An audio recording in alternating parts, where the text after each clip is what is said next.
Masalah apa di sekitar Anda yang cukup mengganggu hingga layak dipecahkan lewat bisnis? Masalah di sekitar saya yang cukup mengganggu dan layak dipecahkan lewat bisnis seperti yang dilakukan Khairul Tanjung adalah sulitnya akses masyarakat kecil terhadap produk lokal berkualitas dengan harga terjangkau.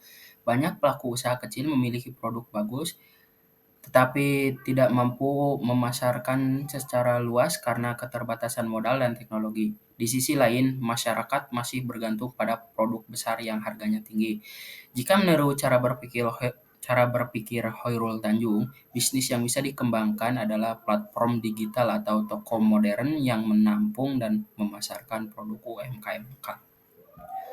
Jika bisnis sukses besar, nilai apa yang tetap tidak boleh dikompromikan? Mengapa? Satu, integritas, kejujuran. Khairul Tanjung menekankan bahwa kepercayaan sama halnya dengan membangun integritas.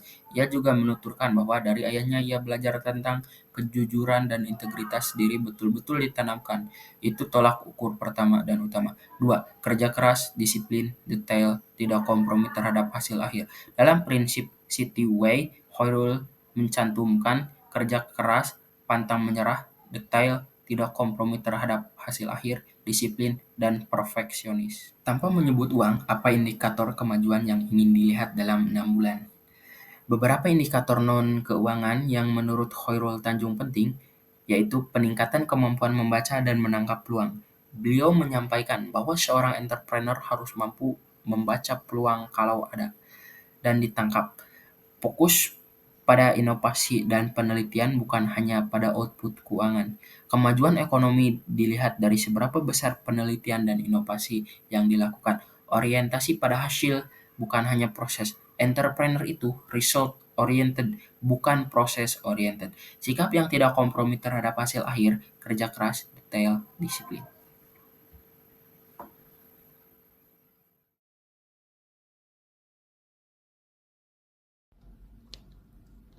Nah, apa bahan bakar utama motivasi Chairul Tanjung ini meski tanpa hadiah eksternal? Motivasi utamanya adalah berasal dari dorongan internal untuk mandiri dan memberi manfaat bagi banyak orang. Nah, sejak kecil ia sudah hidup sederhana dan perjuangan orang tuanya. Hal itu menumbuhkan tekad yang besar untuk mengubah nasib keluarganya sekaligus berkontribusi bagi bangsa. Bahkan ketika bisnis pertamanya gagal, semangatnya tidak padam, justru menjadikan kegagalan itu sebagai pelajaran berharga untuk bangkit lagi. Nah, target finansial mana yang justru melemahkan motivasinya? Chairul Tanjung tidak terlalu fokus pada uang sebagai tujuan akhir. Ia lebih melihat uang sebagai hasil kerja dari kerja keras dan dedikasi. Jika hanya berorientasi pada keuntungan, motivasi bisa melemah karena kehilangan makna. Yang ia kejar adalah value creation, menciptakan nilai manfaat bisnis yang berkelanjutan. Nah, apa yang paling menjaga semangatnya? Contoh konkretnya yang paling menjaga semangatnya adalah tantangan untuk tumbuh dan memberi dampak. Misalnya, ketika membangun CT Corp, ia tidak puas dengan satu sektor bisnis, ia mengembangkan sayap ke berbagai media seperti Trans TV, Trans 7, perbankan, Bank Mega, hingga retail Transmart Carrefour. Setiap kali mencapai satu tujuan, ia mencari tantangan baru agar terus-menerus berkembang dan tetap relevan. Nah, apa sih visi 3-5 tahun ke depan atau arah bisnis Chairul Tanjung? Nah, dengan bisnis beliau, Indonesia akan berubah dari negara konsumen menjadi negara produsen yang kuat dan mandiri secara ekonomi. Chairul Tanjung ingin CT Corp menjadi perusahaan nasional yang mampu bersaing secara global. Ia juga ingin menciptakan lebih banyak lapangan kerja dan memperkuat ekonomi domestik agar masyarakat Indonesia tidak hanya menjadi pasar tetapi juga pelaku utama dalam bisnis.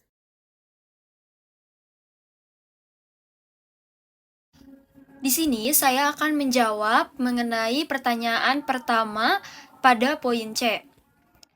Hairul Tanjung pernah berkata bahwa dengan bisnis, Indonesia akan berubah dari bangsa konsumen menjadi bangsa produsen yang mandiri dan berdaya saing global.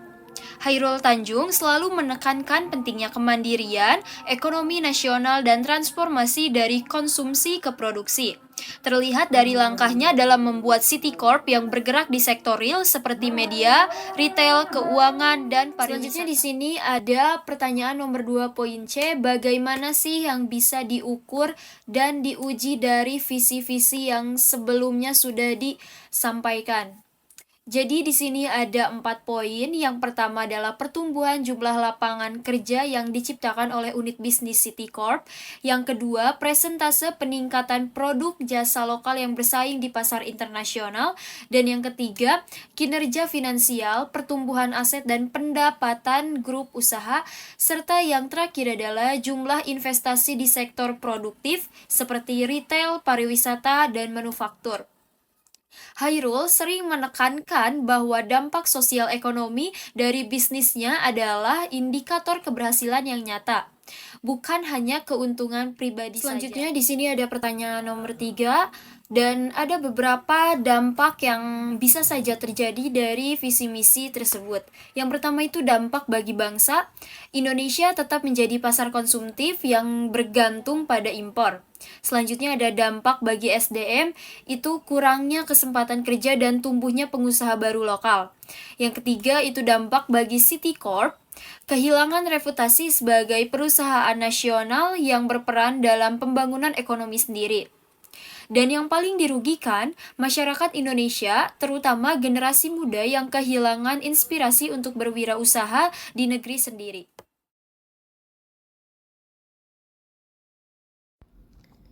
Nah, Chairul Tanjung pernah mengalami beberapa kegagalan di awal karirnya, terutama saat bisnis sepatu dan usaha fotokopi yang ia jalankan semasa kuliah tidak berkembang sesuai harapan, namun tidak menjadikan hal itu alasan untuk berhenti, melainkan sebagai pengalaman berharga untuk belajar dari kegagalan tersebut. Chairul Tanjung belajar banyak hal penting seperti cara memahami kebutuhan pasar mahasiswa, strategi efisiensi dalam menjalankan usaha, serta pentingnya memiliki produk yang berbeda dari pesaing. Pembelajaran itu menjadi bekal penting saat ia memutuskan untuk melakukan perubahan arah menuju sektor lain yang memiliki potensi lebih besar, yaitu dunia perbankan dan media. Keputusan berani inilah yang akhirnya menjadi langkah awal terbentuknya CT Corp. Nah, perusahaan besar yang menaungi berbagai lini bisnis hingga saat. 2. Bias kognitif. Apa yang paling sering memengaruhi perumusan keputusan? Khairul mengakui bahaya confirmation bias dalam keputusan bisnis, yaitu kecenderungan hanya mencari data yang mendukung keyakinan sendiri. Ia mengatasinya dengan selalu meminta pandangan berbeda dari tim dan berpegang pada data pasar, bukan opini pribadi. Contoh nyata, keputusan ekspansi Transmart yang dilakukan setelah studi pasar mendalam, bukan sekedar mengikuti tren retail modern. Dari pertanyaan tersebut dapat disimpulkan menurut Hairul Tanjung, menunda eksekusi visi berarti kehilangan momentum dan peluang. Dalam bisnis media dan retail, waktu sangat menentukan.